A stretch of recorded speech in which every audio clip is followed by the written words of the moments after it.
We are honored to welcome President Bukele as we reflect together in prayer, seeking wisdom for leaders, healing for nations, and peace among all people.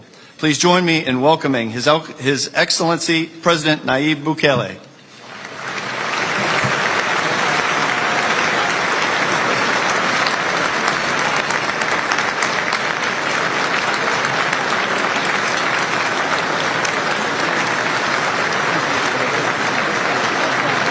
Thank you.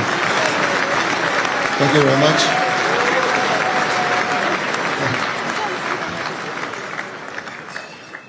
Thank you very much. Good morning, everybody. Honorable members of the United States Senate and House of Representatives, distinguished national and international guests, people that are watching us right now, ladies and gentlemen. It is an honor to be here today alongside leaders of this nation and other nations and cultures and backgrounds. In a world where so much is driven by agendas, everything has to be fast, everything has to be rushed, everything happens at high speed, and under immense pressure, this space gives us a rare opportunity to pause and reflect, and a moment to remember why we do whatever we do. Because leadership is not just administration.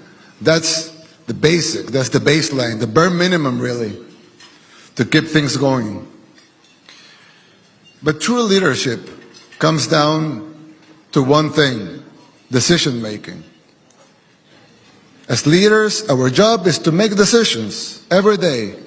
Small decisions, middle decisions, big decisions, monumental decisions that shape the lives of millions. And that's not always easy. Making the right decisions is not always easy. And it needs one thing above all. There's a passage in the Bible, I'm sure everyone knows this one, but there's a passage in the Bible that I find very important for those in any type of leadership position. It talks about the time Solomon ascended the throne, and God appeared to him in a dream, inviting him to make a request for whatever was in his heart. As you know, Solomon could have asked for anything: riches, power, victories over his enemies, or a long, healthy, happy life. But he didn't. He asked for none of that. Instead, Solomon asked for wisdom so he could serve his people well. And God answered that. Because Solomon had asked for wisdom when he could have asked for riches and honor, God would grant him extraordinary wisdom. And he would also give him everything he hadn't asked for. I believe this passage is timeless. Leaders shouldn't ask God for riches, fame, or material possessions. Leaders should ask Him for wisdom. A couple of days ago, we had the honor of hosting a national prayer breakfast in El Salvador for the first time.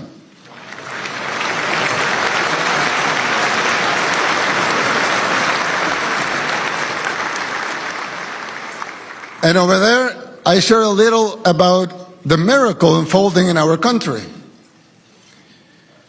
As you know, El Salvador was the murder capital of the world. That was our nickname, murder capital of the world. The most dangerous place in the whole wide world. And now is the safest country in the whole continent.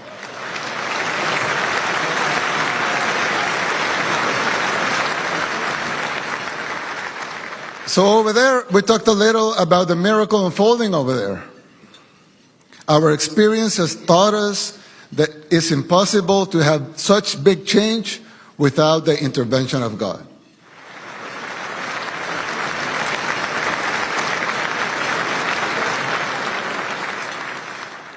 The transformation of El Salvador, especially when it comes to security, is not the work of humans alone.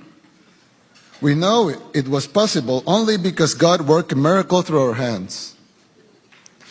And we give the glory to Him.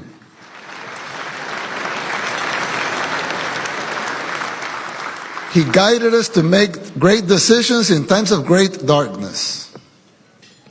Many people don't know that our enemy was not just of flesh and blood, but spiritual as well.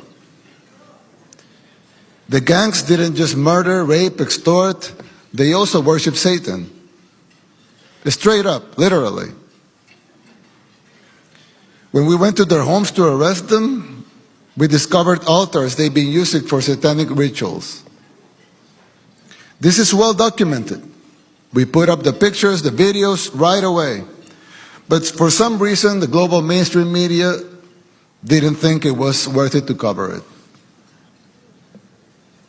But we know gangs in El Salvador were satanic, and they worship Satan, and some of those gangs are here in the United States.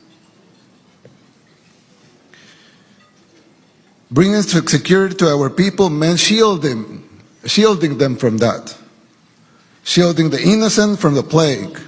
Putting the safety of our honest people first. Guarding those who were seeking peace and had to face the curse of the gangs. If God did this for El Salvador, He can do it for countries all over the world.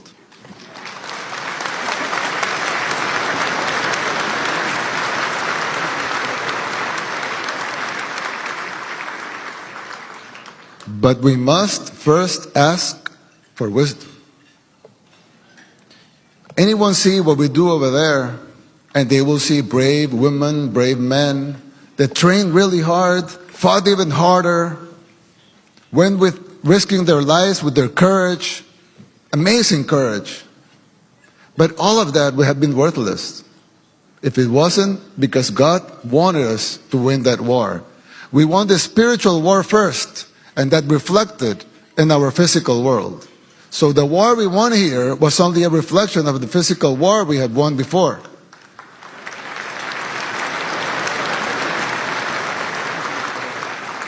Every battle, every fight, every war worth fighting has to be won first in the spiritual world, so that can reflect in the physical world.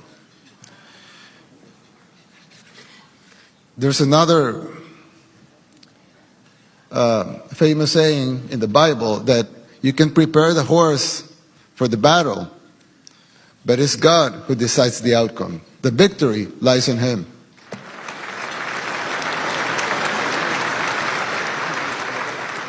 That's why today we come not to pray for riches or for wealth or for fame, but for wisdom.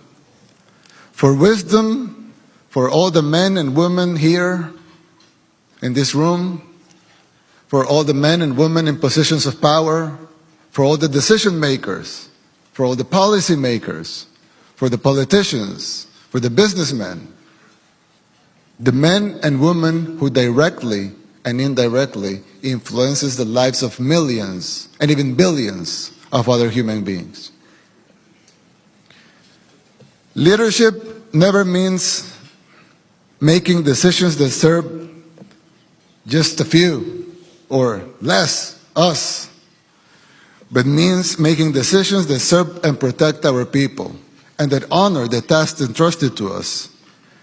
Our experience has taught us that leadership does not obligate us to have all the answers all the time, but it does obligate us to seek God's wisdom, to seek His guidance before making any decisions. It obligates us to prepare to the best of our abilities and to remember who ultimately grants the victories. May God grant wisdom to all world leaders, and may God bless us all. Amen.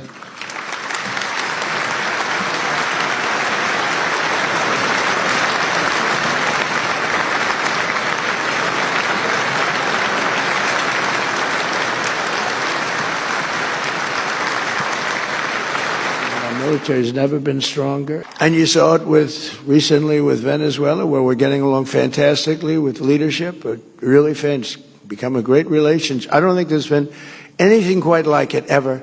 We're doing really good, but that's been an amazing operation. I would say when people saw that, I was just talking to a great leader from El Salvador, and he said, man, that was some attack. I've never seen anything like that one, right?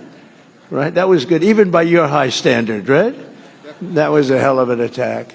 We're also delighted to welcome visiting leaders and dignitaries from more than 110 countries. They're here, including one of my favorite people, President Bukele of El Salvador. He has been so incredible. He has been such a great ally of this country.